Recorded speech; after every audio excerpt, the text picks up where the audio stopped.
Votre 13h, Véronique Barbier. Bonjour à tous et merci de vous informer avec nous à la une. Donc, ces agriculteurs qui sont en colère et qui bloquent encore de nombreux axes ce midi. À Dossou, notamment, comme on va le voir sur ces images qui sont réalisées par drone.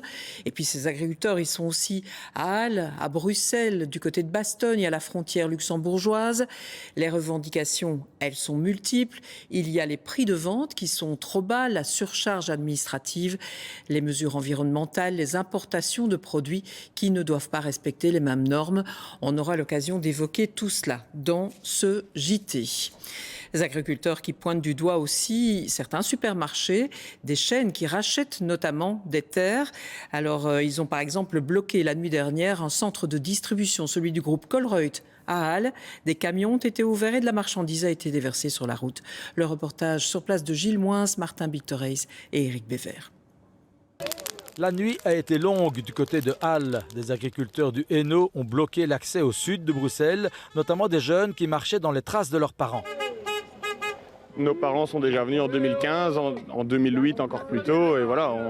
Mais aujourd'hui, on se rend compte qu'on est sur une majorité de problèmes, sur une majorité d'investissements, de charges de plus en plus lourdes et de charges aussi administratives.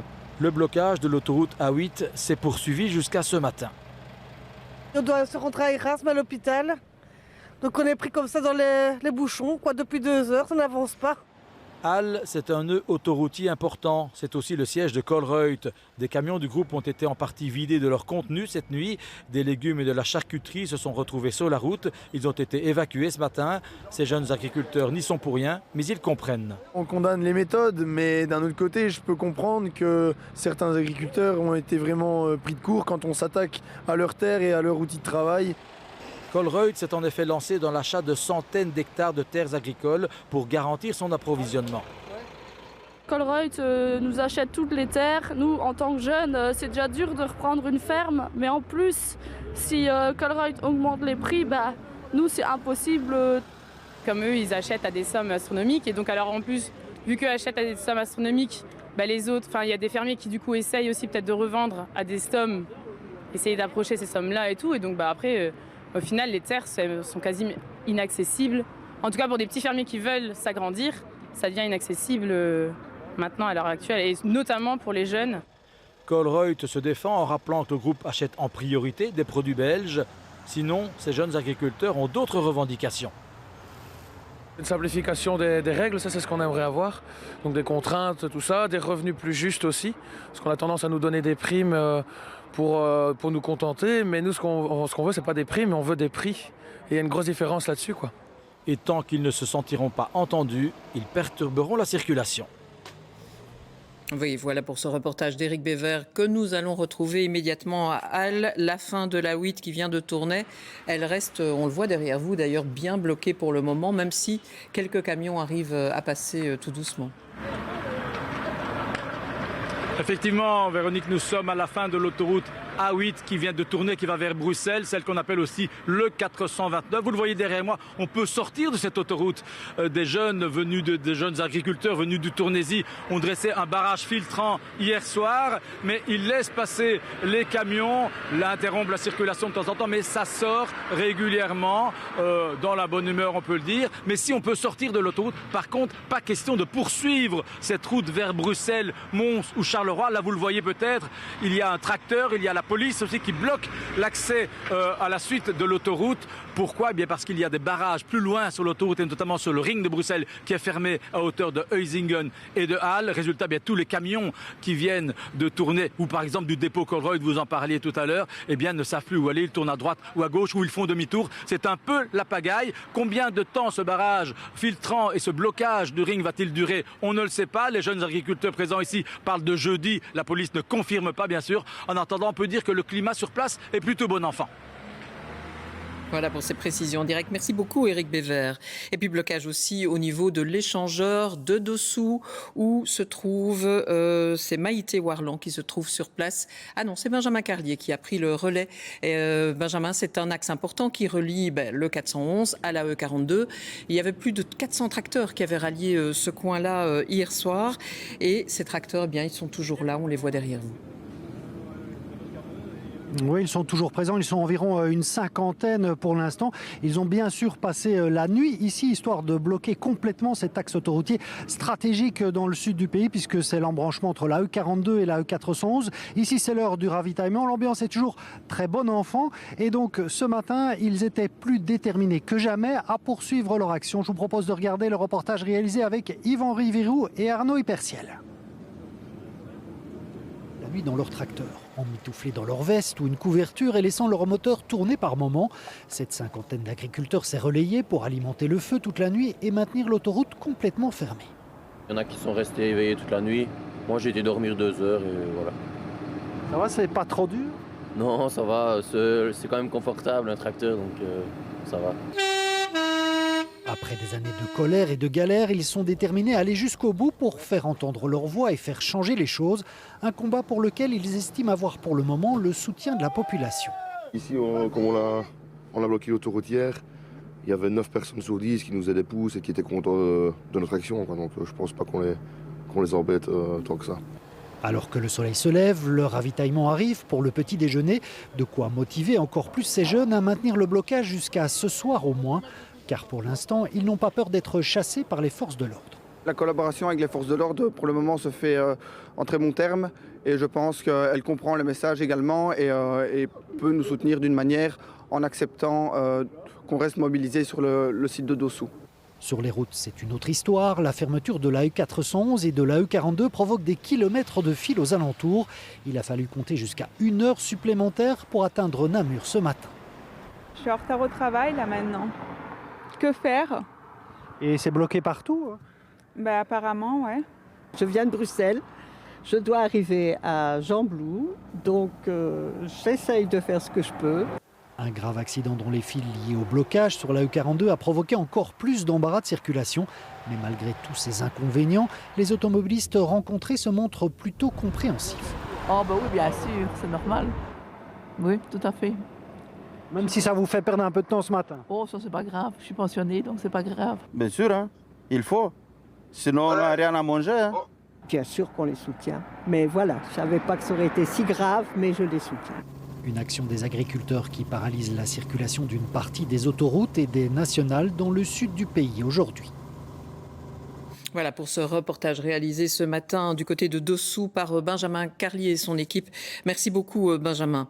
Et c'est vrai que pendant que ces jeunes manifestent, il y a les aînés qui gèrent la ferme puisque parfois il y a des animaux dans l'exploitation. Il faut évidemment s'en occuper et c'est la solidarité alors qui se met en place entre les générations. Reportage de Marc Mélon, Pierre Mélis et Sandrine Lambiotte. À Solières, près de Huy, dans l'exploitation agricole de la famille sur le Mont, il fait bien calme ce matin.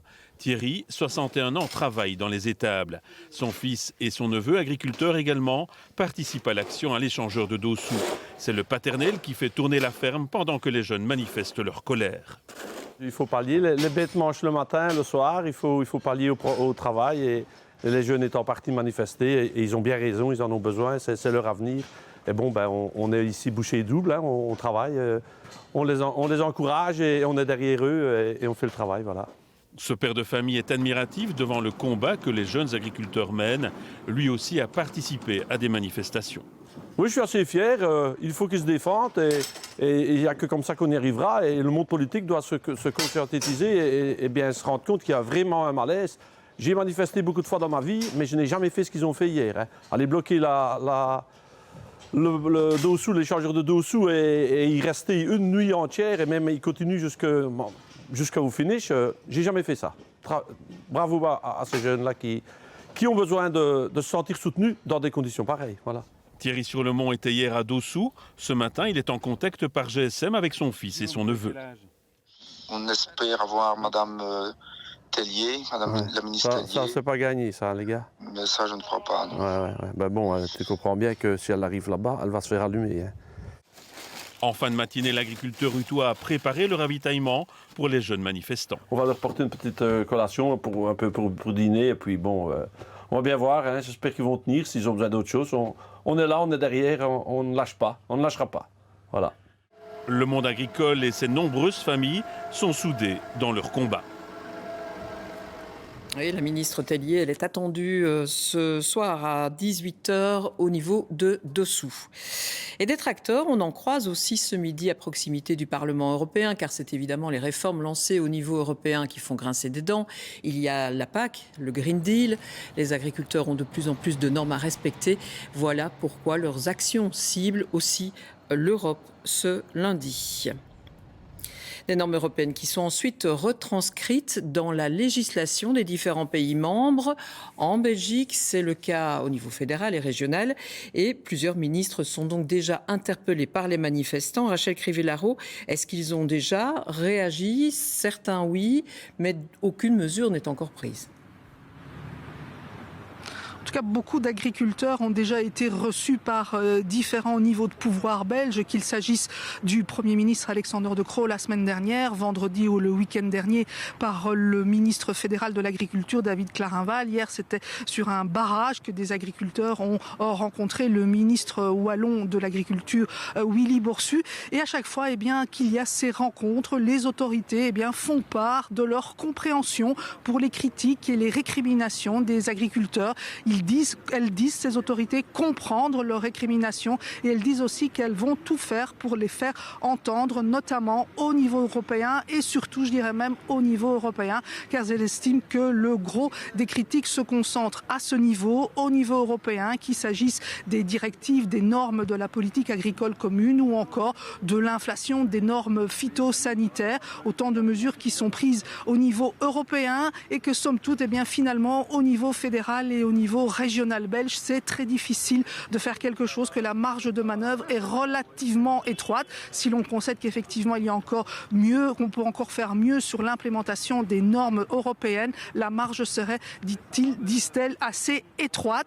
Quoi qu'il en soit, toutes ont promis de profiter de la présidence tournante du Conseil de l'Union européenne, présidence occupée, assurée pour le moment par la Belgique, pour porter jeudi prochain au sommet européen les récriminations et les demandes des agriculteurs, faire en sorte qu'elles soient entendues et qu'on en parle au cours de ce sommet. En attendant, ici, je me trouve à quelques mètres du Parlement européen. Alors, on peut dire que c'est un petit peu le calme avant la tempête. Vous pouvez le voir derrière moi, il y a une vingtaine de tracteurs qui, pour le moment, font le pied de grue. Mais je vous le dis, ce n'est qu'un début, parce qu'une fois que les différentes actions au niveau régional seront terminées, il va y avoir une convergence de ces tracteurs vers Bruxelles, vers les institutions européennes. Ce sont des centaines de tracteurs qu'on attend jeudi pour ce sommet extraordinaire qui sera sous haute surveillance, notamment de la part des agriculteurs européens. Mais c'est aussi la mobilisation du monde de l'agriculture en France. Et là, les tracteurs ont bien décidé de venir bloquer la capitale pour manifester le désarroi du monde agricole.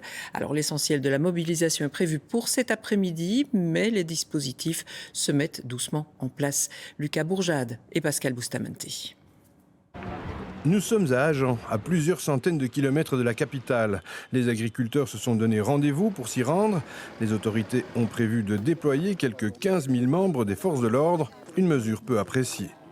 Monsieur Attal annonce vendredi qu'il veut soutenir ses agriculteurs, qu'il veut protéger ses agriculteurs, qu'il veut donner un statut aux agriculteurs. Et en contrepartie, il nous met 15 000 CRS à Paris. Bon, on n'est pas des délinquants, on n'est pas des voyous, on ne va pas brûler Rungis. Rungis, le plus grand marché couvert du pays, tout un symbole. Mais pour les organisations syndicales, il s'agit de bloquer rien moins que Paris. À ce stade, encore une fois, ce qu'on veut, c'est monter en charge. Donc on va bloquer tous les grands axes autoroutiers qui quittent Paris à 30 km de Paris. Ce qui veut dire que notre objectif, ça n'est pas d'ennuyer ou de pourrir la vie des Français. Notre objectif, c'est de mettre la pression sur le gouvernement pour faire que rapidement, on trouve des solutions de sortie de crise. À Paris, dès le matin, des militants de Greenpeace sont venus offrir leur solidarité aux manifestants en route. Une manifestation très encadrée et rapidement démantelée. Le réel affrontement entre manifestants et forces de l'ordre risque d'avoir lieu cet après-midi, dès 14h. Oui, et nous allons rejoindre à Paris immédiatement Adeline Percept, notre correspondante. Alors Adeline, les agriculteurs, ils ont appelé à un véritable siège de la capitale, effectivement, à partir de 14h.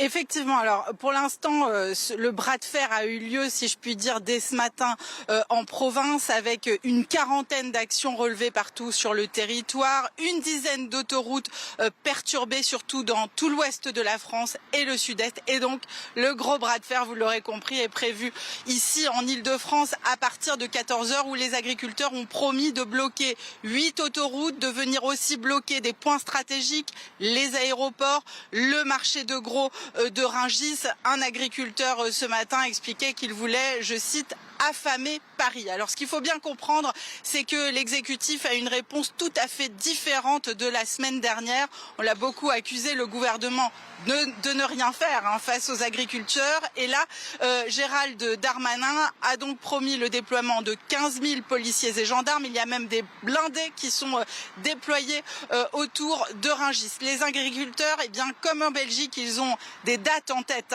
Ils veulent mettre la pression, d'abord parce que il y a le salon de l'agriculture dans un peu moins d'un mois. Vous savez, ici, c'est la grand-messe annuelle, mais aussi cette semaine, évidemment, les négociations européennes à Bruxelles. Ce que veulent les agriculteurs, c'est que le gouvernement français les défende par rapport aux accords de libre-échange. Ils considèrent qu'il y a une concurrence déloyale et c'est ça leur point à défendre cette semaine.